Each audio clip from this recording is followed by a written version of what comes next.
Good afternoon, everyone. The first item of business is consideration of motions 108 and 109 in the name of John Swinney on appointment of Scottish Ministers and Scottish Junior Ministers. I shall invite the First Minister to move the motions.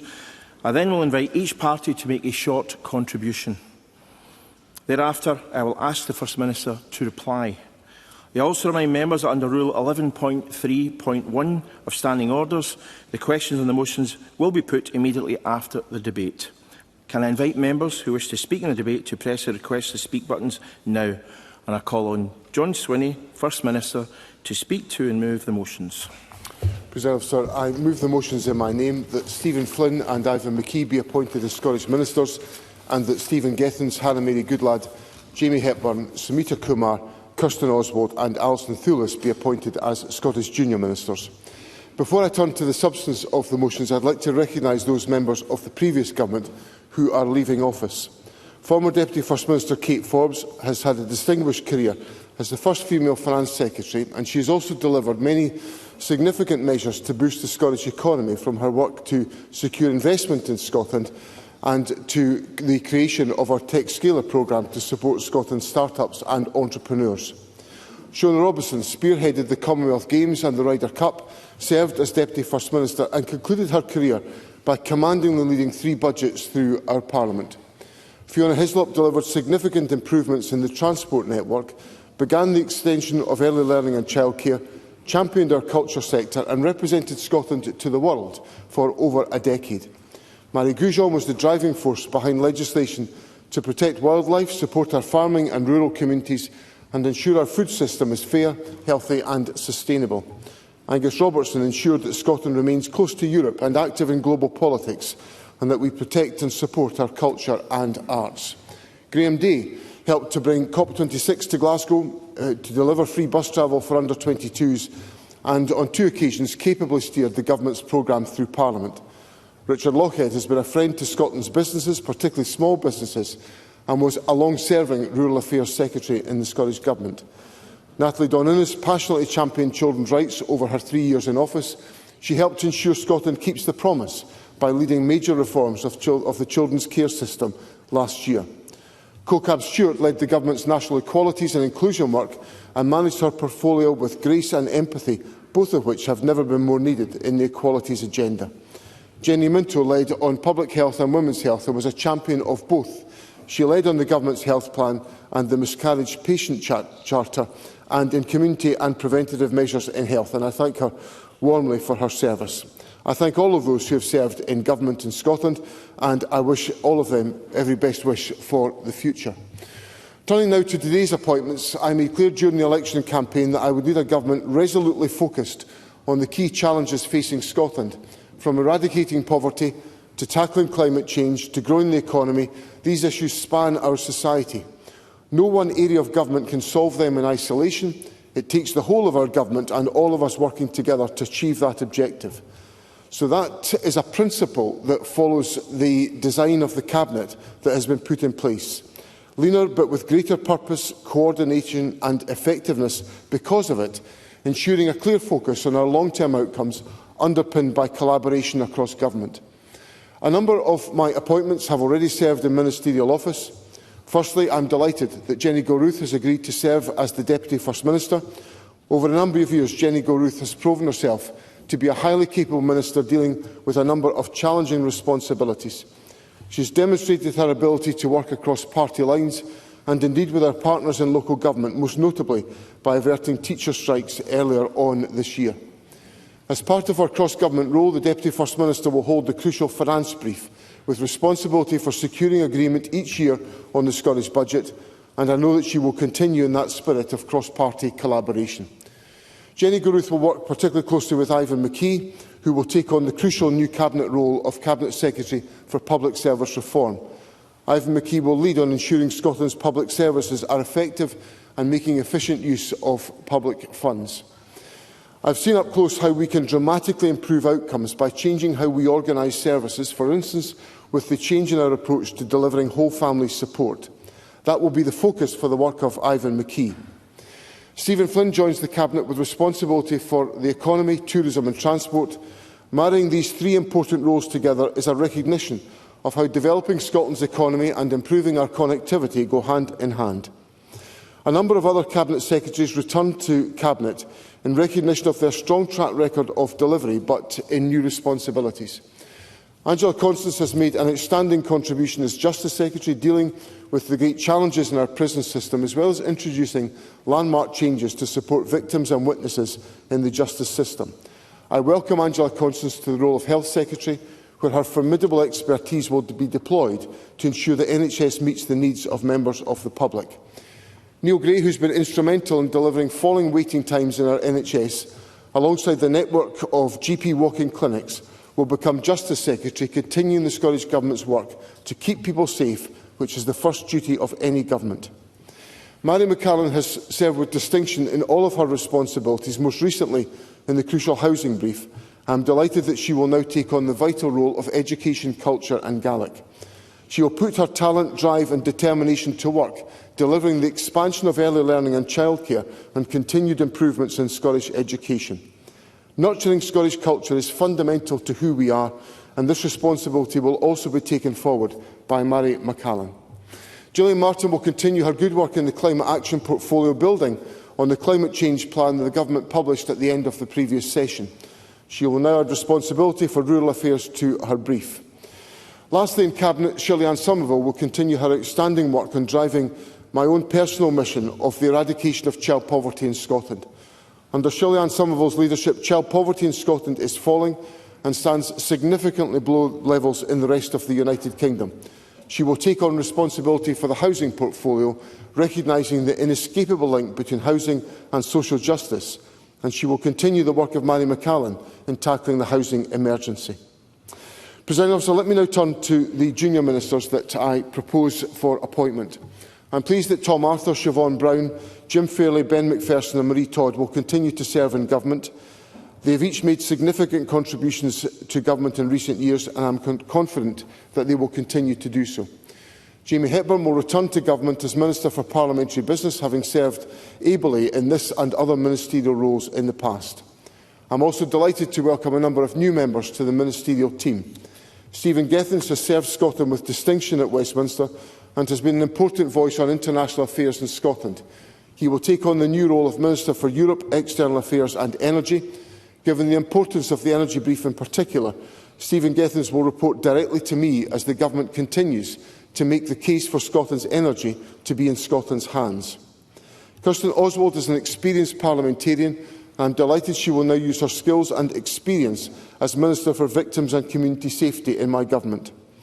Alison Thewliss has been a formidable and tenacious advocate for Scotland in the House of Commons and led the way in fighting against the UK Government's despicable rape clause. I am pleased that she will now take up the role of Minister for Community Care. Sumita Kumar is new to Parliament but an experienced hand as a diligent champion of her community and local government. She will take on the crucial role of Minister for Equalities and International Development, a portfolio that is of deep personal importance to me.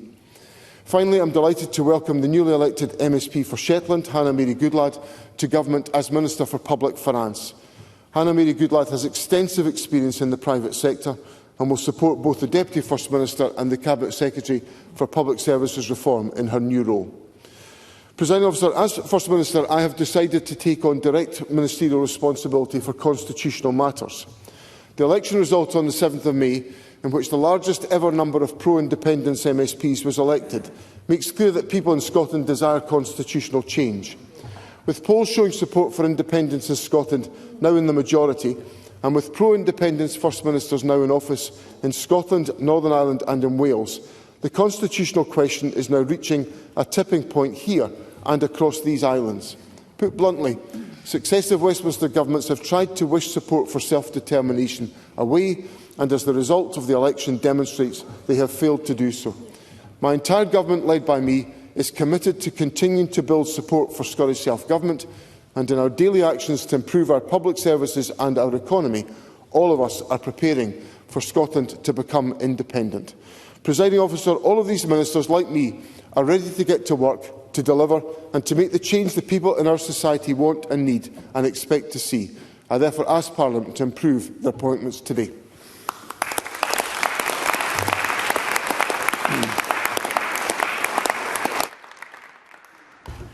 Thank you, First Minister. I now call on Megan Gallagher to speak to and move Amendment 109.1. Thank you, 5 minutes. Presiding Officer. Well, it does appear that John Swinney's government has been on the Manjaro, because it's slimmed down in size but somehow still carries all the same political baggage. And judging by some of yesterday's appointments, the First Minister clearly knows how to recycle, because we now have a government where the Cabinet looks exhausted already and they haven't even delivered their first programme for government.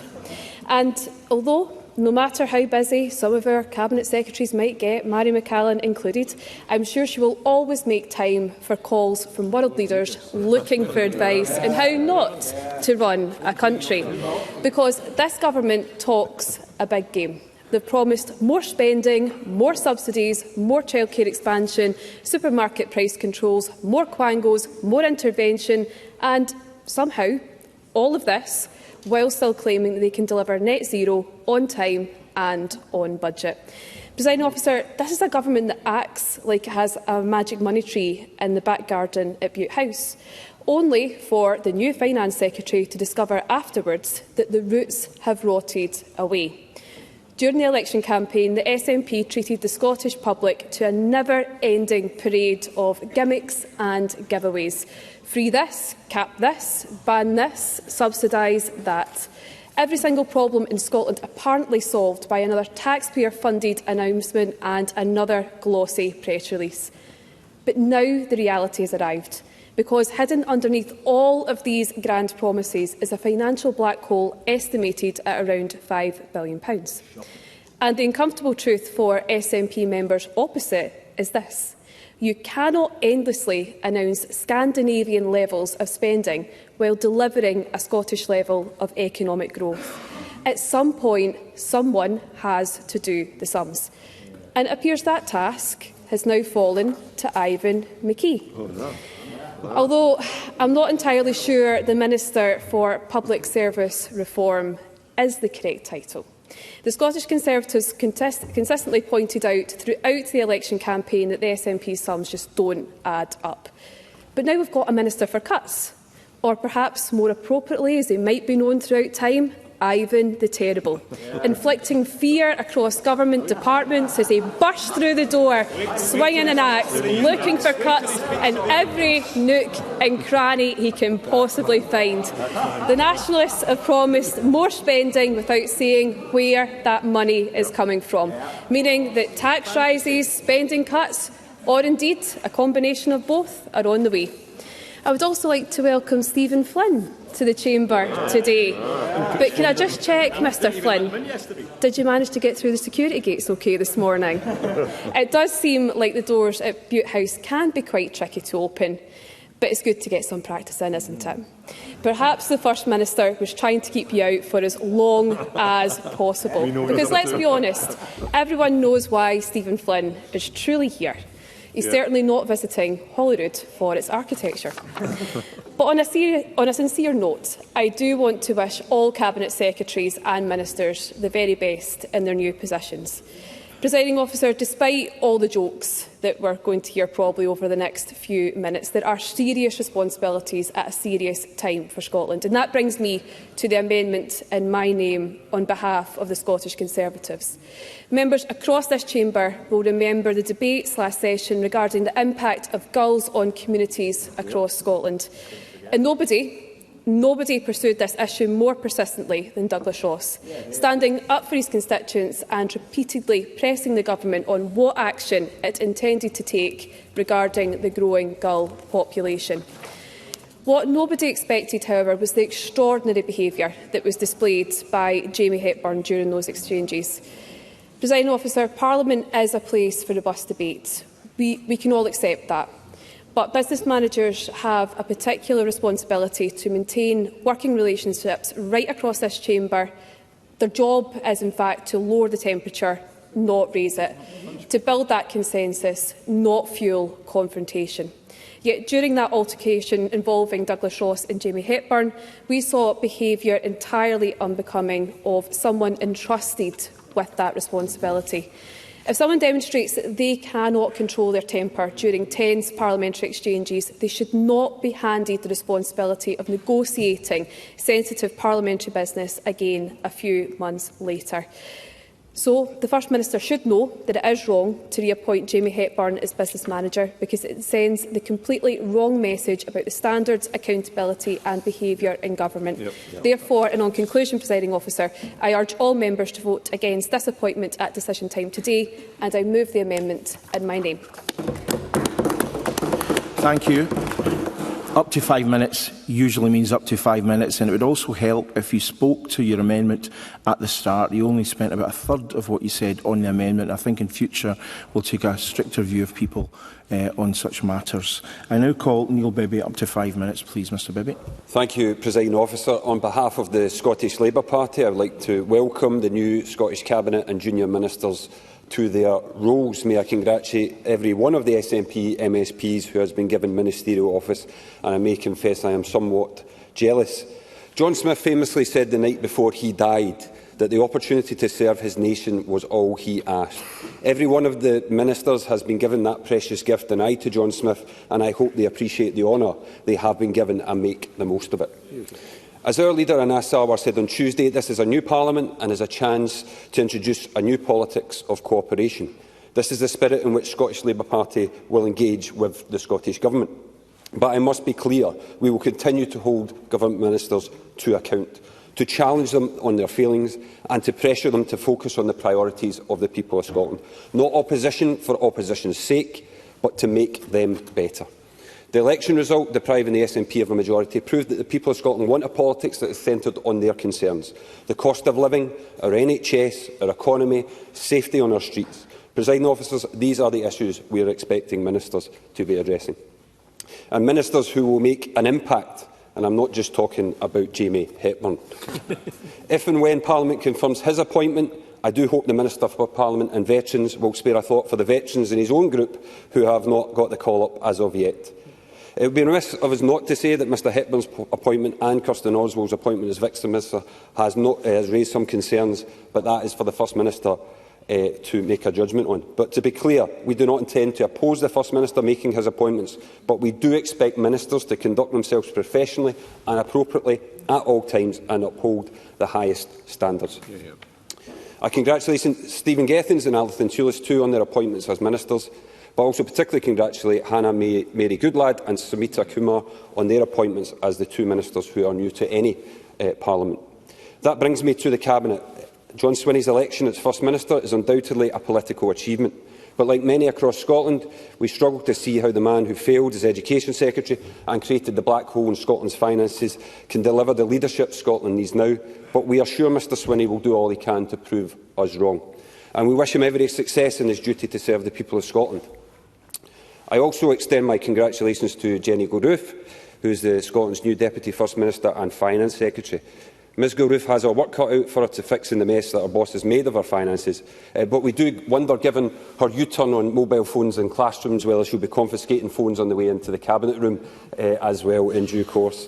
But when it comes to fixing the mess of our public finances, the task truly falls to Scotland's new Cabinet Secretary for Public Service Reform, Ivan McKee. Ivan McKee could be joining a rich SNP heritage of ministers with performative job titles. Oh, how we miss the Secretary for Wellbeing Economy, what became of the Minister for the Just Transition, the Minister for Independence and the Minister for Community Wealth are roles that have sadly faded into the past. But if it's not a performative job title, a more ominous ministerial title I cannot imagine. We can only imagine the title Minister for Job Losses and Redundancies was decided as being too on the nose. With the possibility of 20,000 public sector job cuts on the way, I hope he is ready to face the righteous fury of Scotland's trade union movement and the public at large. And on these benches we are clear, Scottish Labour's priority will always be to protect jobs and stand up for the interests of Scotland's workers. Angela Constance is our new Health Secretary. Congratulations to Angela Constance. A more important job is hard to imagine. As Justice Secretary, of course, Angela Constance released hundreds of prisoners onto the streets early to tackle overcrowding in our prisons, and I wonder if she will adopt the same tactic to tackle delayed discharge. But when it comes to ambition, few can match Scotland's new Economy, Transport and Tourism Secretary, Stephen Flynn. We all saw Mr Flynn struggle to get into Butte House yesterday, perhaps a sign of things to come. But don't worry, First Minister, Mr Flynn has said he's right behind you. A statement of support or a threat, people can draw their own conclusions. Presiding Officer, a colleague of mine remarked that the new Cabinet looked like the cast list for a new production of Macbeth at Holyrood. If you ask me, it looks a lot more like The Usual Suspects. And the greatest trick John Swinney ever pulled was trying to present this as a fresh start for Scotland. Meet the new Cabinet, it looks an awful lot like the old Cabinet. But nonetheless, we look forward to working them to deliver for Scotland. Thank you.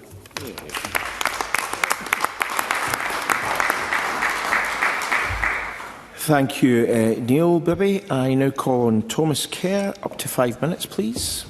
Thank you, Presiding Officer. And can I start my speech today, as it is my maiden speech, with a thank you to the people of Glasgow for sending me to this place.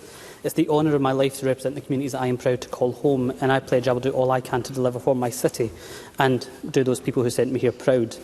Now, I know that having this speech, of all speeches, is my maiden speech, is rather unconventional, but, Presiding Officer, what is it they say again? Start as you mean to go on. And while I know it is custom for maiden speeches to be heard without interruption, most MSPs in this chamber know that I always welcome a bit of audience participation, so I really hope you do not disappoint. And speaking of disappointment, can I welcome the First Minister to his post? Fair play, he fought the election saying he wanted a historic mandate, and he did. So on behalf of Reform Scotland, I congratulate him and his party on their victory. Now, Presiding Officer, yesterday Scotland was presented with what John Swinney described as a new government. And after looking at the line-up carefully, I must say the SNP has achieved something remarkable. They've managed to reshuffle the deck chairs without ever changing the direction of the ship. Because after nearly 2 decades in power, the SNP no longer resemble a government with ambition. Yes, the First Minister is back in office, but let's not kid ourselves. The enthusiasm Scotland holds his government in is abysmally low. Indeed, the SNP was re-elected on a record low vote share. 2 million Scots did not vote, and the majority wanted change, including a bigger turnout for parties against the First Minister's separatist agenda. Now, yesterday's Cabinet announcement was sold to the country as renewal.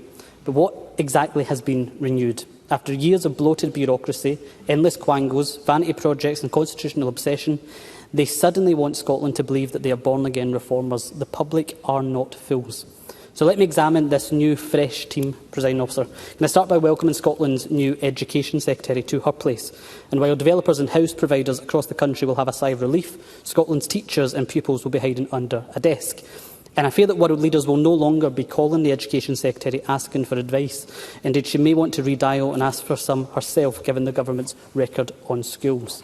And we've got the ever-fresh-faced new Transport Secretary, who I suspect is already planning his £2 bus fare straight into the First Minister's job. But then again, given the length of an SNP Transport Secretary these days, I suspect he may come to regret that poison chalice handed to him by the First Minister. Indeed, this new government could play out like a reality TV show or a classic comedy. We've seen Neil Gray and Angela Constance play job swap, while the country goes back to the future with Shirley Ann Somerville on social justice. But my ultimate favourite is how the First Minister has us all reliving an episode of Yes Minister. Because only in John Swinney's Scotland could a bid to cut government bureaucracy start by creating a brand new government post. Cabinet Secretary for Administrative Affairs, Public Service Reform, Ivan McKee. This has indeed set up a battle royale between the Reform Cabinet Secretary and the rest. He'll want to save money, and every other Cabinet Secretary will want to spend it. So the First Minister will no doubt need to mediate every fight. So it's no wonder that he's kept the Constitution for himself with some slight relief. But on a serious note, Presiding Officer, I in Reform genuinely do welcome Mr McKee's post. And I wish him well as he tries to fix the mess his country has created. Now, Reform has arrived in this chamber, and given the slimmed-down Cabinet, it appears our ideas and values now sit in the Scottish Government. We said during the election we need to focus on the day job and stop wasting time on reserved matters, so the First Minister has abolished the Energy and Constitution from the Cabinet. And we said we need to cut government waste, a bonfire of the quangos, and put economic growth first, so a new department has been created. But as is normal with the SNP, the devil will be in the detail. Rhetoric is easy, delivery is hard. So if this government has genuine proposals to make Scotland more prosperous, cut tax, invest in enterprise and prioritise Scots over strangers, we will support them. But sadly, given the parliamentary arithmetic and the large bloc that is led by the Bearsden Che Guevara, I fear that is unlikely. So instead, reform will play our part in being a constructive but effective opposition. We won't oppose for the sake of opposing. Oh, I seem to have upset people. We won't challenge for the sake of challenging, but unlike those other parties in opposition, we won't remain silent either. Reform is not in this chamber to make pals with the cosy establishment. We are here to oppose you. We are here to be the voice for Scotland's forgotten communities, the length and breadth of this country, who each and every one of you have failed and left behind. Those are the people who sent us here, and those are who we will fight for in this Parliament. So, Presiding Officer, at decision time, Reform will not endorse the appointments of this tired and knackered Cabinet. Scotland does not need another recycled government pretending to be revolutionaries. What Scotland needs is seriousness, competence and accountability. A government willing to focus relentlessly on jobs, schools, hospitals, policing, infrastructure, energy and economic growth. That is the standard Reform Scotland will continue to demand in this chamber, because after nearly 20 years of SNP government, the central question facing this Parliament is no longer who can deliver independence. The real question is who can deliver competence. And on the evidence before us, the SNP have failed yet again to provide an answer. Thank you.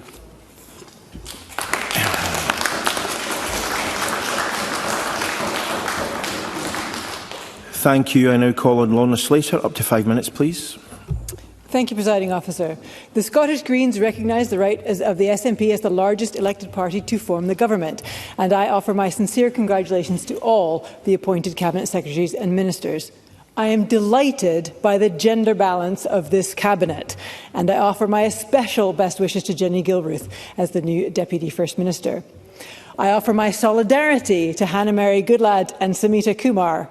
Going straight into a ministerial role as a first-time parliamentarian is a tough gig. I have every confidence that you will do really well, but I don't underestimate the challenge ahead of you. It's a steep learning curve. The Scottish Greens are sad to see Jenny Minto leaving government and want to thank her for her service, and particularly her support on the Safe Access Zones bill.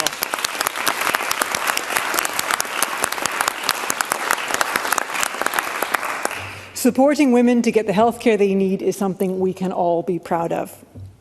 Members, it is now 2026, and in only 4 years it will be 2030, and the SNP government has promised a lot by 2030, a lot of targets coming due.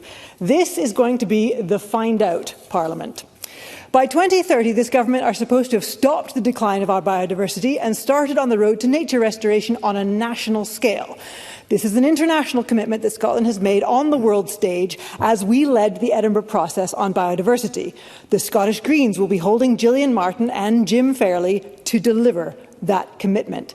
Stephen Flynn in transport and Stephen Gethins on energy will need to make the changes necessary to meet the key 2030 milestones on our journey to net zero carbon emissions, as set out in the carbon budgeting framework.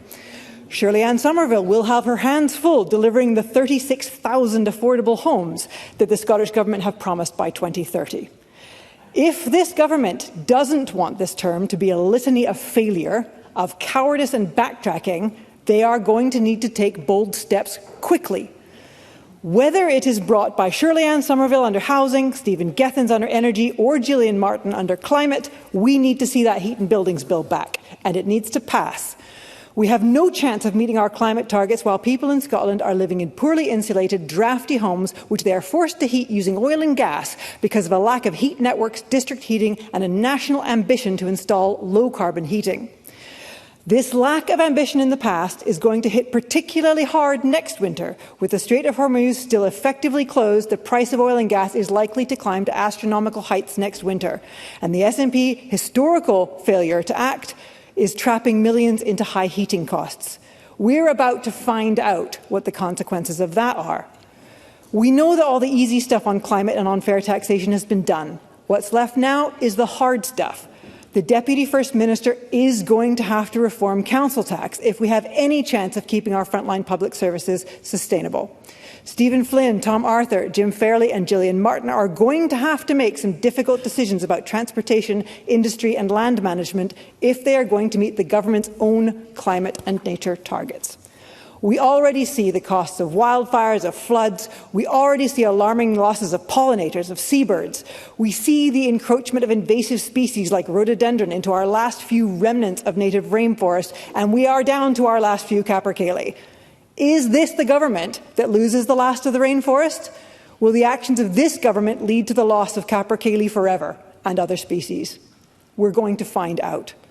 I want this government to stand up to the challenge, to take on the mantle of the 2030 targets that they set for themselves, and to confidently in 4 years say that they have succeeded. I want that more than I can say. The legacy of a particular government or minister can last until the next election, or it can last for generations.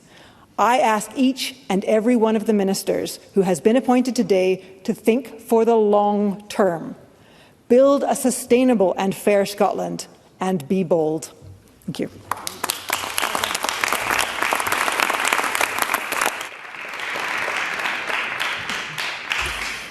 Thank you. I now call on Willie Rennie, up to 5 minutes, please. Thank you, Presiding Officer. We in the Liberal Democrats can assure John Swinney that whilst we will have profound disagreements, including on the issue of the Constitution, that we will hunt for agreement. And that we will hunt for agreement because this place needs to work. And this place hasn't been working well enough for years. We were sent two signals in the election. The incredibly low turnout, incredibly low. A lot of people just didn't bother turning out because they didn't believe that this place was an answer to their problems. And the second one is staring us in the face, and it's 17 reform MSPs. Now, I would prefer they weren't here, but they were sent here democratically by the voters, and they are sending us a very, very clear signal. They are hurting. So many would say to me this. They would say, Willie, I work hard, I pay my tax, I'm paying more taxes now, but I come home and my house is cold, but my bills are going up. And I look around and people are getting stuff for free.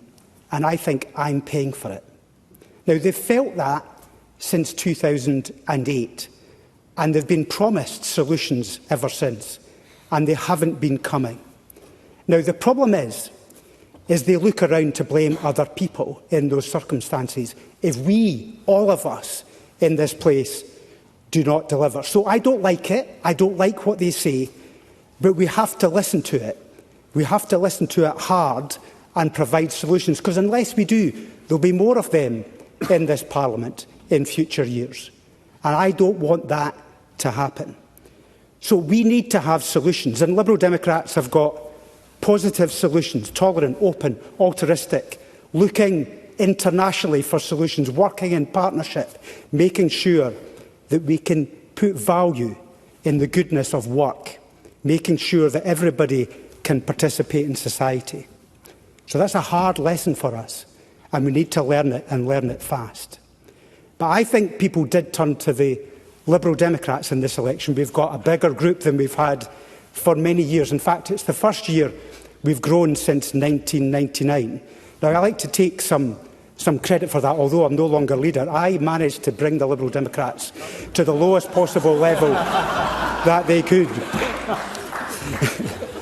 So before he gets carried away, though, he should be reminded that he has got the lowest percentage of the vote of any returning Liberal Democrat to this Parliament.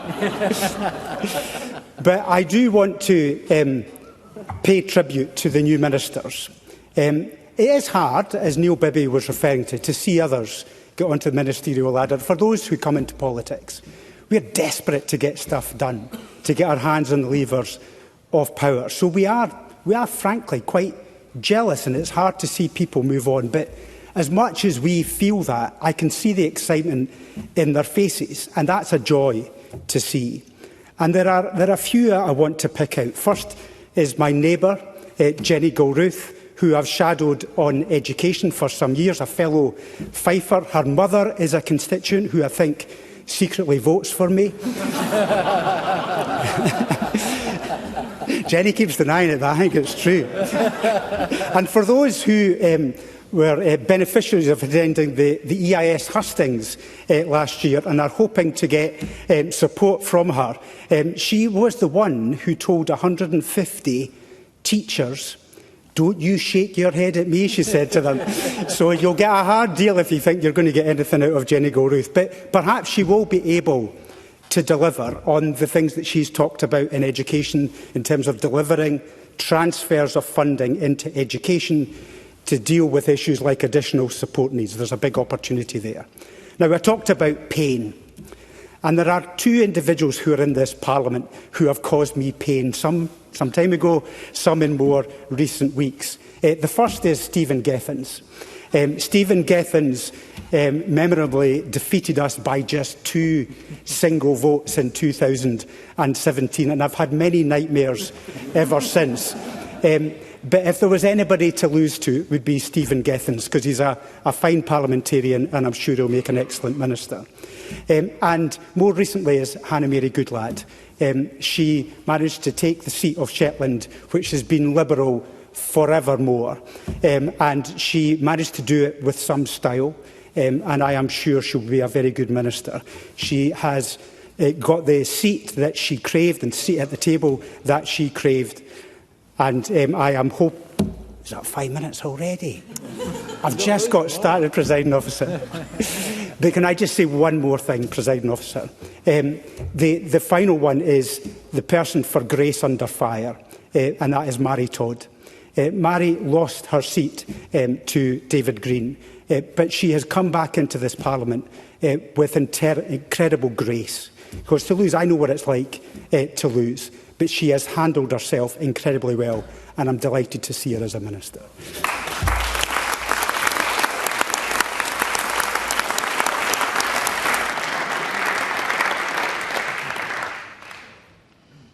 Thank you. I now call on the First Minister to respond. Up to 5 minutes, please. President, can I thank members for their contributions, although there was a varying nature to the contributions that we heard today, and I'll reflect that in what I want to say. To Mr Kerr, can I welcome him to his place and on his maiden speech. It's an auspicious occasion for him to make his maiden speech, but I would just sort of make an elementary point to him that he's making his maiden speech after the election, an election in which Reform got 15.8% of the vote and the SNP got 38.2% of the vote, having campaigned vigorously around the country. So it is quite a stretch to make an argument that somehow the SNP is not in a position to govern, or it hasn't earned the right to govern, when we've achieved a share of the vote which is more than double that achieved by Reform. But we'll work our way through the implications of arithmetic during the course of this parliamentary term in the usual fashion. To Megan Gallagher, I was thinking, and this gives me an opportunity actually to make this point, that her speech would normally have been given by none other than Jackson Carlaw in the past. And I don't want to say this disrespectfully, but he was an awful lot funnier when he turned his mind to it. But it does give me the opportunity to pay tribute to, although I'm delighted that Kirsten Oswald succeeded in Eastwood, to pay tribute to Jackson Carlaw as an outstanding parliamentarian who was a credit to the Conservative Party in Scotland and, in my humble opinion, was a really good leader of the Conservative Party, which is not designed to insult Ms Gallagher's next-door neighbour. But I take this opportunity to express my warmest wishes to Jackson Carlaw on his outstanding parliamentary service in the Scottish Parliament.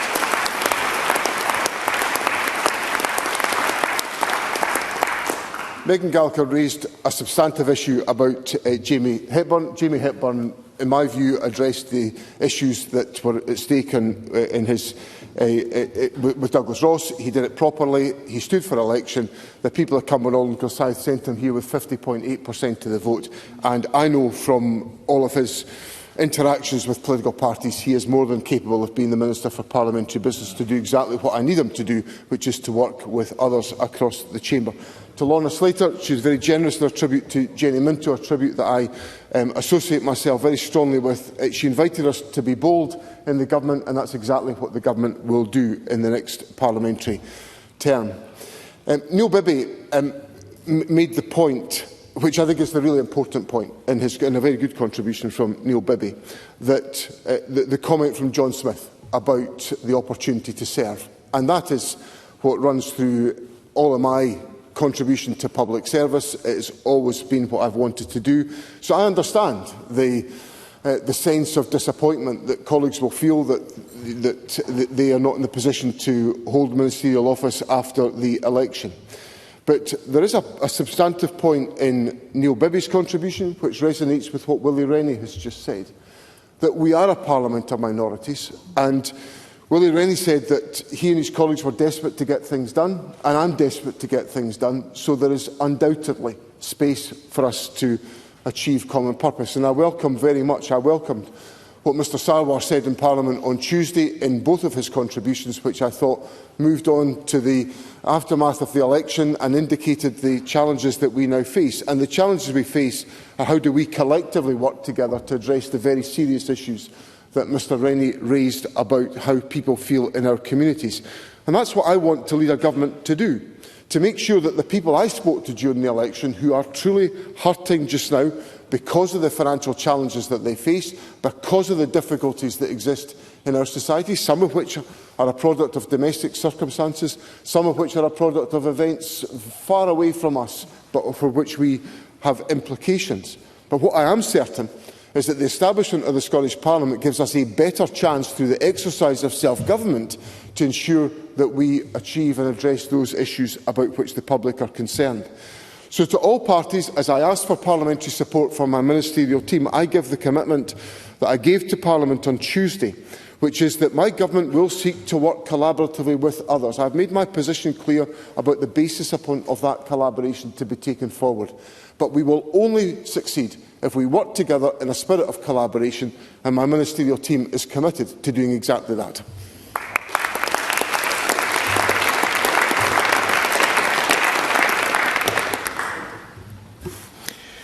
Thank you. I will now put today's questions to the vote. The first question is that motion 108 in the name of John Swinney and First Minister's appointment of Scottish Ministers be agreed. Are we all agreed? We are not agreed. Therefore, we will move to a vote. There will be a short suspension to allow members to access the digital voting system.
The question is that motion 108 in the name of John Swinney on First Minister's appointment of Scottish Ministers be agreed. Members should cast their votes now, and you have 30 seconds.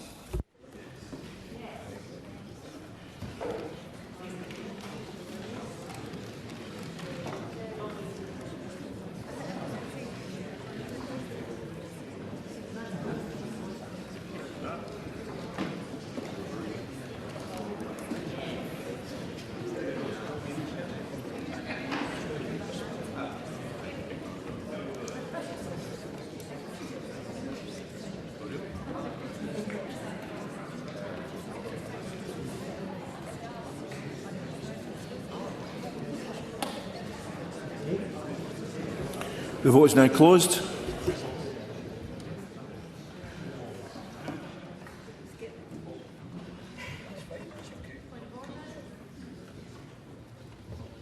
Point of order, Claire Hockey.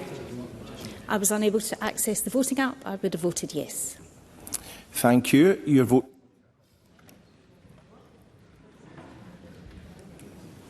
Kim Schmillian, point of order. I was unable to access the voting app. I would have abstained.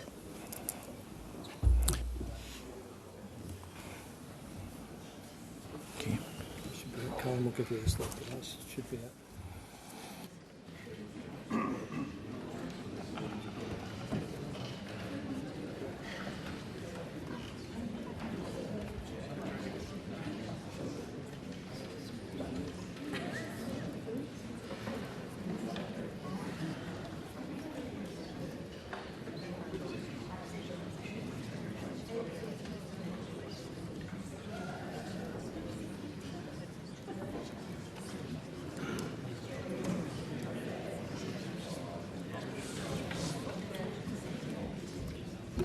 The result of the vote is that 84 members have voted yes, and there have been 42 abstentions. The motion is therefore agreed to. The next question is that Amendment 109.1 in the name of Megan Gallagher, which seeks to amend Motion 109 in the name of John Swinney on First Minister's appointment of junior Scottish ministers be agreed to. Are we all agreed? We are not all agreed. We therefore have a division. Members should cast their votes now. You have 30 seconds.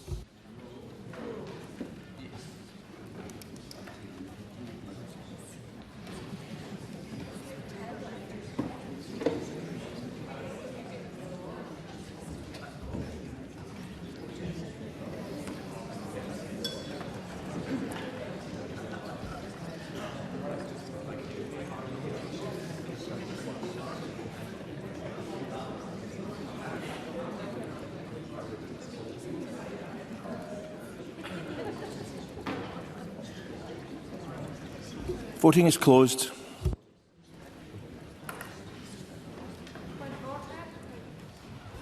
Point of order, Claire Hockey. I was unable to access the voting app and I would have voted no. Voted no. Ordered. Point of order, Kim Schmillian. Point of order again. I was unable to access the voting app, but I would have abstained. Thank you.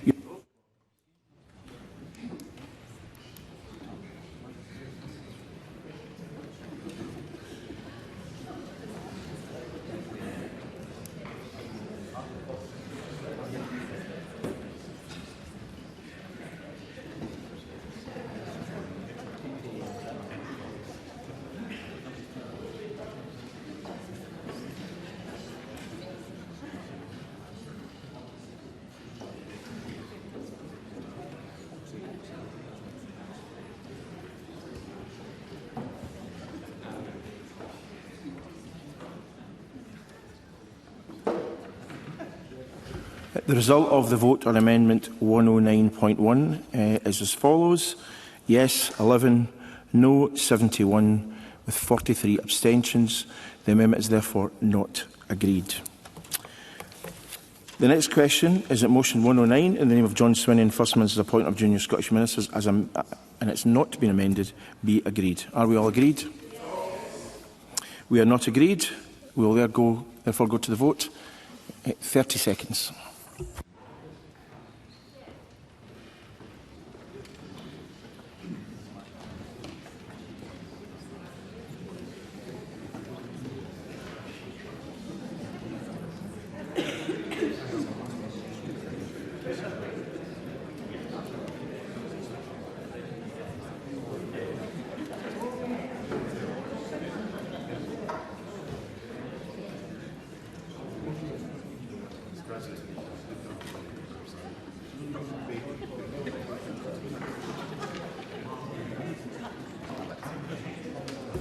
The voting is closed.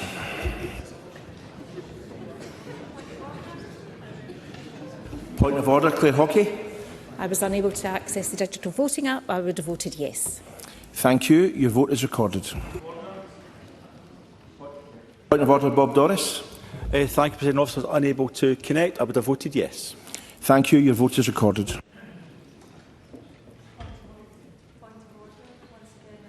To access the voting app, I would have abstained. Thank you. Your vote is recorded.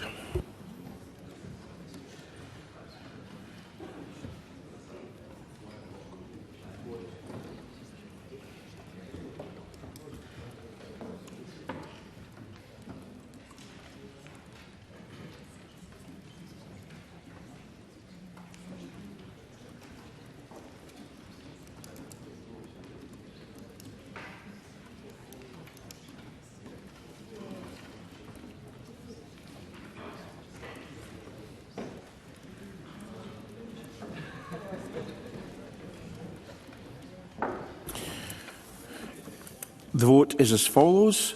On motion 109, yes 73, no 11, and 42 abstentions. The motion is therefore carried. The next item of business is the election.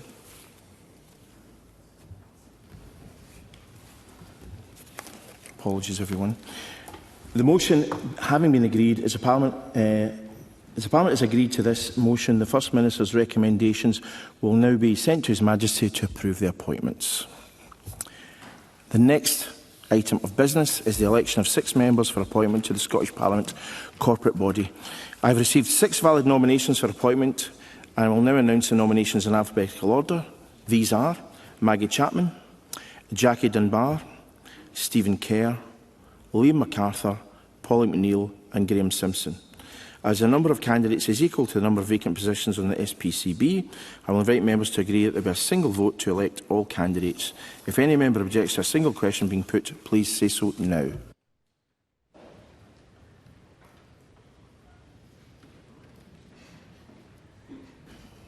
No member has objected.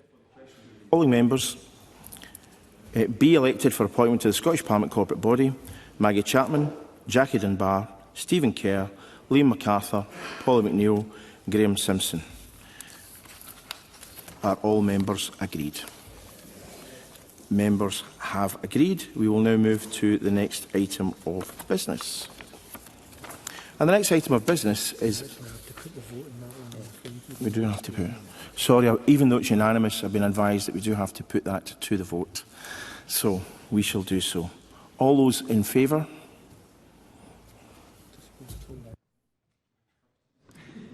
...30 seconds to vote. All those... Yes, all those in favour, yes. Or no, as the case may be. But no one's going to vote no. I myself here. One will gradually get used to these procedures, which we will try to streamline as time progresses. And the vote is closed. Nearly 5 seconds yet.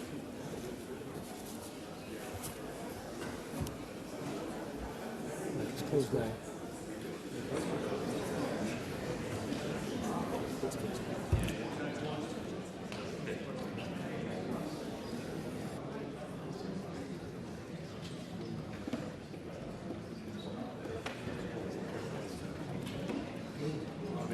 Point of order, Malcolm Offord. No connection on the voting. I would vote yes. Your vote will be recorded. Point of order, Claire Hockey. To access the voting app, I would have voted yes. Vote will be recorded. Access the voting app, I would have voted yes. Thank you, Kim Schmillian. Your vote will be recorded. Thank you.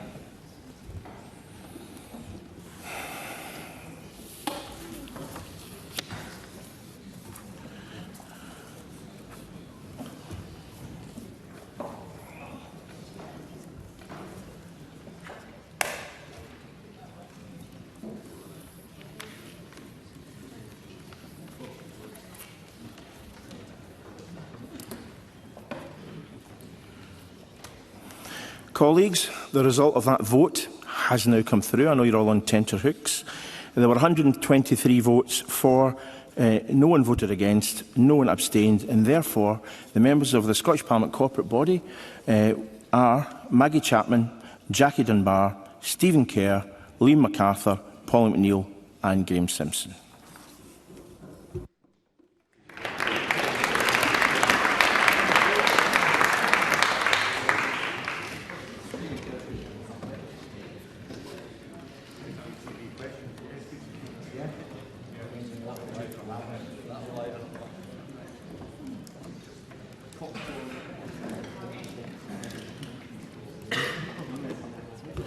The next item of business will be my proposals for the Parliamentary week. Colleagues, as you know, I was elected on a mandate to shake up how we do things, make government more accountable to Parliament, improve scrutiny and deliver more effectively for the people we represent. Parliament needs renewal and re-engagement with independent, innovative and open-minded leadership. That's of critical importance and exactly what I'll provide. The collegiate working anticipated in the 90s prior to devolution has not fully transpired. The status quo is not an option, and I'm keen to push at the boundaries of what's possible within my remit. We need to declutter and simplify how we work, make Parliament more official, topical and effective for the people we all represent. It's crucial to examine what we do, why we do it, and consider if we need to do it better, if at all. So today I want to say how chamber working will be different going forward. From next week, during speeches, time taken for interventions will automatically be added to protect the time of speakers who most engage. I believe this will encourage, embolden and build confidence and experience in members.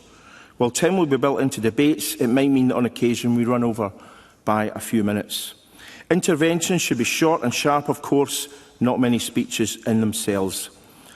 And I urge parties to be flexible in how their debating time is used, with the number of minutes each speaker is given varying according to the interest and experience of individual members, rather than backbenchers being shoehorned into identically sized time slots. I quite enjoy a boisterous chamber within reason, but courtesy doesn't have to be thrown out the window, and I have little patience for heckling a question one has personally asked while a minister is responding. From now on, no First Minister's questions will be published in advance and all will be taken from the floor. Next Thursday will be of 45 minutes duration, with party leaders followed by backbenchers.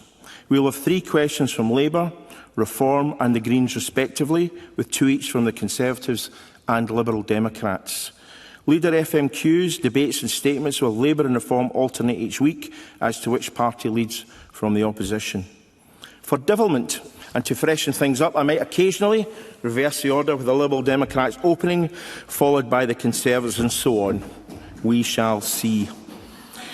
The week after next, we'll have 30 minutes of FMQs on a Tuesday from backbenchers and 30 on a Thursday from party leaders. If backbenchers let me know what questions they wish to ask in advance, that will enable a selection of more impactful questions, regardless of the list submitted by whips. Some FMQs will still be chosen randomly from members who press their buttons. Once we're in our stride, week beginning 8th of June, Parliament will meet from 2 p.m. to 5:30 p.m. on Tuesdays and Wednesdays, 1:30 p.m. to 5 p.m. on Thursdays. The latter start on a Thursday is to free up Thursday mornings fully for committees. General questions will increase from 8 to 18 per week. 8 in a 25-minute session on Tuesdays after time for reflection and before backbencher FMQs. 10 in 30 minutes on Thursdays before leader FMQs. Portfolio questions will cover 2 topics in 30-minute sessions of 10 questions, each back-to-back from 2 p.m. on Wednesdays, beginning the week after next. If members are selected for a portfolio question but don't consider that topic a priority, they can swap with any other member across the chamber. With the total number of non-FMQs increasing from 32 to 38 per week, plus supplementaries, this will enable greater scrutiny of ministers and, of course, a greater opportunity for ministers to shine. Members will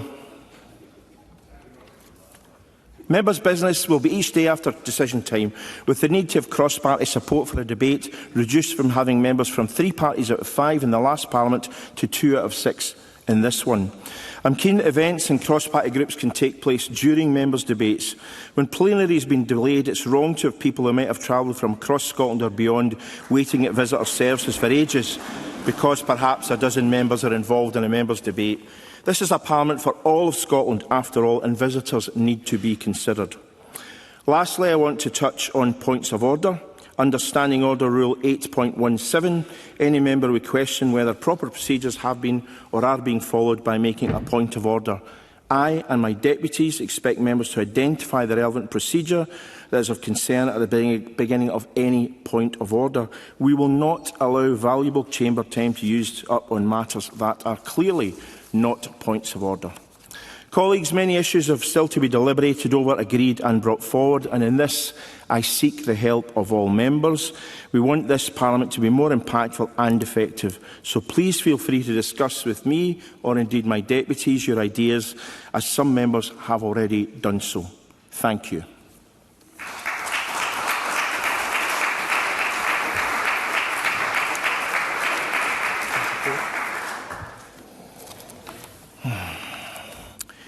The next item of business is consideration of Business Motion 106 in the name of Tom Arthur on behalf of the Parliamentary Bureau setting out a business programme. I call on Jamie Hepburn to move the motion. Mr Hepburn. Move, Presiding Officer. No member has asked to speak to the motion. We'll therefore agree the motion. All those who have agreed to the motion? Yes, we are all agreed. The motion is therefore agreed. I therefore close this meeting of Parliament.